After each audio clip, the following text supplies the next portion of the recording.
Hi there and welcome to Eat Clean 24. So today's edition is Power Pack Fruit and Veggie Muffins, and I'll give you the link to the original recipe if you check out our blog.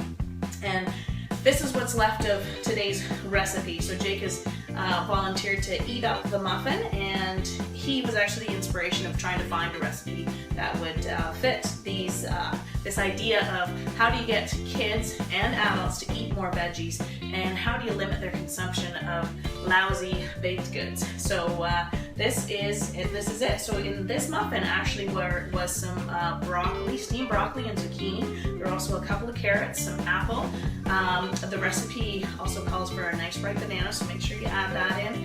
And I've also made some recipe suggestions and swaps and experimentations. I've done this recipe now a couple of times, and it's a favorite here. One suggestion that Jake did was to face the camera, honey, smile at the camera. One suggestion that Jake made, which was really, really great, was to add some cocoa in.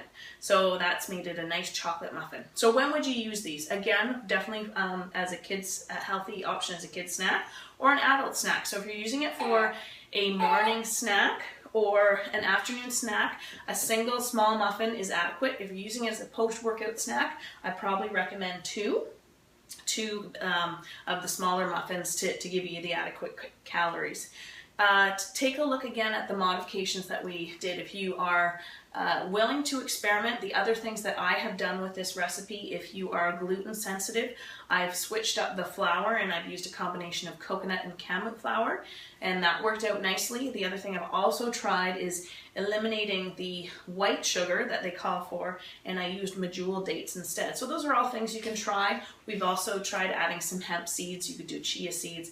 So you just follow the main basic recipe and see how it turns out. One quick note, you do need, oh, it's almost all gone, that's a good sign. One thing you do need is a Cuisinart or a high-speed blender to pulverize those vegetables, and I recommend steaming them first. So it's not a super quick recipe, but it's a really good one. You can make up a double batch on the weekend. And the other thing to note is that you need to, if you make a large batch, or even just a regular batch, what I would probably recommend is keeping out how many you think you're going to eat in the first day or so, and then freeze the rest. Because they're no preservatives, they don't last super long. However, they're great when you take them out of the freezer and use them as needed. So thank you so much for joining us. Let me know how you like this recipe. Let me know if you made any interesting swaps or were able to get some interesting vegetables or fruits in there. And we'll talk to you soon for our next Eat Clean video. Thanks so much. Can you say bye? Bye.